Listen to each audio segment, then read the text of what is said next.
full of tricks, wizard. Yet you never once used your greatest weapon. Why didn't Doctor Strange use the Time Stone in the crucial final moments during the battle against Thanos? Or did he? Tony.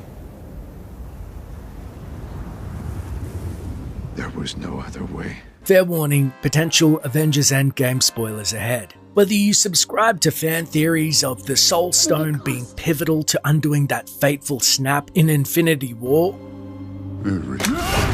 or the quantum realm mechanics playing a major key in Endgame, one thing is for certain. Out of all of the quantifiable outcomes Doctor Strange saw in Infinity War, some 14 odd million, only one did he spy that had the good guys come out on top, and it seemed to mean voluntarily giving up the Time Stone. But why? Went forward in time to view alternate futures, to see all the possible outcomes of the coming conflict. How many did we win?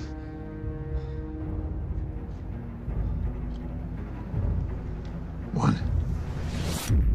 Well, thanks to LOL Guru of Reddit for this plausible theory and being kind enough to let me bring it to life. He said, an answer became clear when I remembered certain key details from the Doctor Strange movie. Even with the power to slow, pause, or reverse time, we have seen foes with the ability to ignore the Time Stone's effects, Kaecilius and his acolytes. I think the Power Stone would have allowed Thanos to do the same, to bypass the power of the Time Stone. That's why it's the first stone Thanos retrieves. Not only does the Power Stone allow him to contain, control, and amplify the power of the other stones, but also bypass the powers of any stones that could be used against him, in essence overpowering other stones.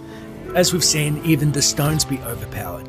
Doctor Strange, in viewing many alternate futures, saw the futility of using the Time Stone in their fight and chose to use it differently.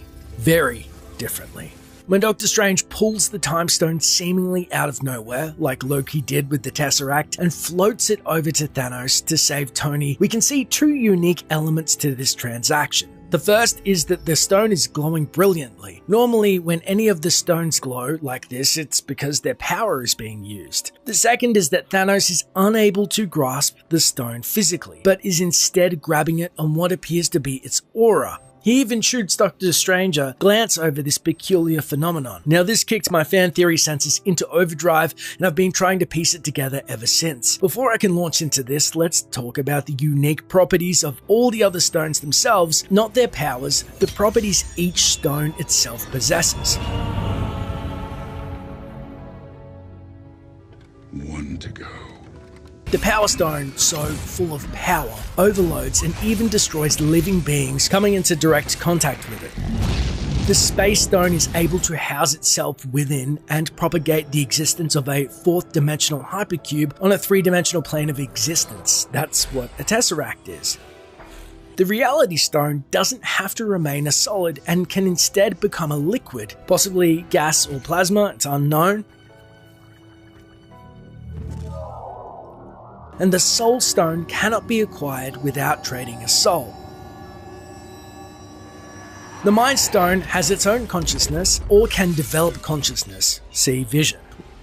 We see that these unique properties tie back beautifully to the identity of each stone and are very well suited to them. So what about the Time Stone? I would postulate that the Time Stone can be sent through time all by itself, going forwards or backwards. Although Doctor Strange didn't talk about peering backwards in time to stop Thanos, he only mentioned going forward. Now, how would you play keep away with the Time Stone? Well, that's easy. You send it forward in time to where Thanos can't get it. The problem is, as comic fans already know, Thanos is immortal, so he can wait it out. So let's swing back directly to the exchange between the two. Doctor Strange conjuring forth the stone the same way as Loki did the Tesseract is a gigantic misdirect. Loki is able to conceal the Tesseract with his godlike powers of illusion, or maybe even dimensions, and while Doctor Strange could certainly be capable of mimicking this easy trick, I don't think that's what's happening. the stone is glowing brilliantly because it's actually traveling back in time from the future. This becomes a lot easier to envision if you've watched Bill and Ted's Excellent Adventure. When Doctor Strange hid the time stone, it wasn't through some trick of light or illusion like Loki, but by sending it forward in time to be used later. Something he only did when he peered into the future versus his earlier fight where it was still on his person but still cursed, only to be sent back when the Avengers had finished using it. The time stone can travel forward or backwards in time, but not space, and it could appear on Titan soon after the snap presenting itself to Tony, or at a pivotal moment in the future when the Avengers need it. This is also why Tony needs to survive. If the snap is inevitable, then he's the only one smart enough to A, figure out what is going on when the time stone presents itself on Titan, and B, study the stone in order to unlock the quantum realm, the same way the Mind Stone in the Scepter allowed him to create Ultron. This is why the gauntlet breaks from the snap. It's using a time stone from a reality where the Avengers have already won and is sent back in time. The paradox of having a stone from a mutually exclusive reality breaks the gauntlet and helps advance Doctor Strange's plan even further because it cripples Thanos' ability to fight back when the Avengers start mounting their counteroffensive. If you think that's a little bit wild, you gotta remember there's 14 million outcomes, so it's gonna get a little complex. I think the clips from the Infinity War trailer corroborates this. The clip of what looks like Tony taking off his glasses while an out-of-focus Wong and Doctor Strange are in the background, seemingly frozen in time, also doesn't appear in Infinity War, but might have been pulled from Avengers 4, where Tony has acquired the Time Stone and begun looking for ways to retrace his steps or travel in the past. The shots of the Battle of Wakanda containing Hulk also don't appear, but may be from Avengers 4 when they've already gone back in time and must now face off against Thanos and his armies at Wakanda because Hulk wasn't at the original battle. It seems Doctor Strange did use his greatest weapon, just not when we think he did. Tony.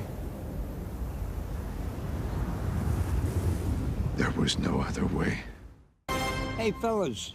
Hey, wait, where are you going? Hey, you were supposed to be my lift home. How will I get out of here? Hey, gee, I've got so many more stories to tell. Guys. Oh, gee.